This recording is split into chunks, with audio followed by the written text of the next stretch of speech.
आज अपन पढ़ेंगे Karl Marx का वर्ग संघर्ष का सिद्धांत। मार्क्स ने पूंजीवाद समाज का गहन विश्लेषण किया है। उसके अनुसार समाज का आर्थिक ढांचा समाज के राजनीतिक, धार्मिक, सांस्कृतिक, कानूनी ढांचे तथा विचारधाराओं को निर्धारित करता है। आर्थिक आधार में मुख्यतः उत्पादन की शक्तियां तथा उत्पादन के संबंध शामिल किए जाते हैं। उत्पादन के संबंधों के आधार पर ही समाज का क्या है, वर्ग विभाजन स्पष्ट होता है।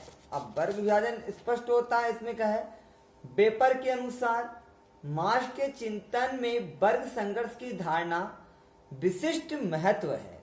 उसका वर्ग संघर्ष का सिद्धांत उसकी इतिहास की भौतिकवादी व्याख्या और अतिरिक्त मूल्य के सिद्धांत पर ही आधारित है। सेवाइन के अनुसार मार्क्स वर्ग संघर्ष को सामाजिक परिवर्तन का माध्यम मानता है। क्या मानता है? वर्ग संघर्ष को सामाजिक परिवर्तन का माध्यम मानता है और आदि काल से अब तक के समस्त परिवर्तनों को उसी का प्रतिफल मानता है। ऐतिहासिक भौतिकवाद की सैद्धांतिक प्रस्तावनाओं के आधार पर कम्युनिस्ट घोषणा पत्र के रचयिताओं ने यह सिद्धांत साफ साफ निरूपित किया कि वर्ग आधारित विग्रहपूर्ण समाजों में विकास की प्रेरक शक्ति वर्ग संघर्ष ही होता है। अभिवृद्ध समस्त समाज का इतिहास वर्ग संघर्षों का इतिहास रहा है। The history of all history extinct society is the history of class struggles. वास्तव में संघर्ष का सिद्धांत ऐतिहासिक भौतिक बात की हो उपस्थिति। मार्क्स ने आर्थिक नियतिवाद की सबसे महत्वपूर्ण अभिव्यक्ति इस बात में देखी कि समाज में सदैव ही विरोधी आर्थिक वर्गों का अस्तित्व रहा है। यह वर्ग संघर्ष हमेशा समाज में विद्यमान दो परस्पर विरोधी हित वाले वर्गों में चलता रहा है। इन वर्गों का आधार है आर्थिक। इनमें से एक वर्ग आर्थिक सत्ता प्राप्त है जिसके पास उत्पादन के साधनों का स्वामित्व है।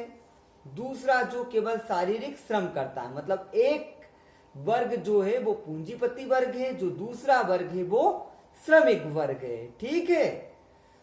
अब मार्क्स का कथन था कि हर युग में इन दोनों वर्गों का किसी न किसी रूप में अस्तित्व रहा है।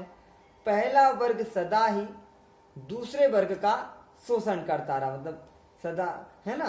तो इन दोनों वर्गों का किसी न किसी रूप में अस्तित्व रहा है। पहला वर्ग दूसरे वर्ग का शोषण करता रहा है। समाज के शोषक और शोषित ये दो वर्ग सदा ही आपस में संघर्ष करते रहे हैं। इन दो वर्गों में समझौता कभी भी संभव नहीं हुआ। अब वर्ग से तात्पर्य है, वर्ग व्यक्तियों के उस समूह को कहते हैं जो उत्पादन की किसी विशेष प्रक्रिया से संबंधित हो या जिनके साधारण हित एक हो। इतिहास की आर्थिक व्याख्या पर बल देने के कारण मार्क्स इसका लक्षण आर्थिक तत्वों पर बल देते हुए करता है और कहता है कि जिस समूह के आर्थिक हित एक समान होते हैं उसको वर्ग कहते हैं। जैसे मिल मालिक, जमींदार, व्यापारी, किसान, मजदूर आदि। अब संघर्ष से तात्पर्य है, संघर्ष का अर्थ केवल लड़ाई नहीं है किंतु इसका व्यापक अर्थ असंतोष है, रोष है और आंशिक असहयोग है। इस प्रकार मार्क्स के अनुसार संघर्ष का अभिप्राय यह कदापि नहीं है कि समाज में निरंतर युद्ध की स्थिति बनी रहे अपितु इसका केवल इतना अर्थ है कि समाज में एक वर्ग ऐसा अवश्य होता है जिसकी आवश्यकताएं पूरी न होने से वह सर्वदा असंतुष्ट रहता है।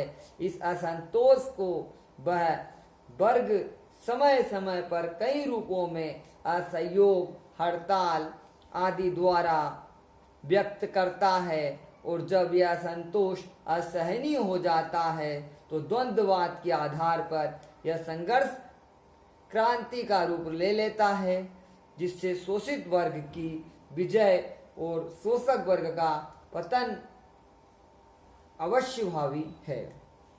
यदि आपको वीडियो पसंद आया है तो चैनल को लाइक कीजिए, सब्सक्राइब कीजिए। वीडियो देखने के लिए धन्यवाद। ओके।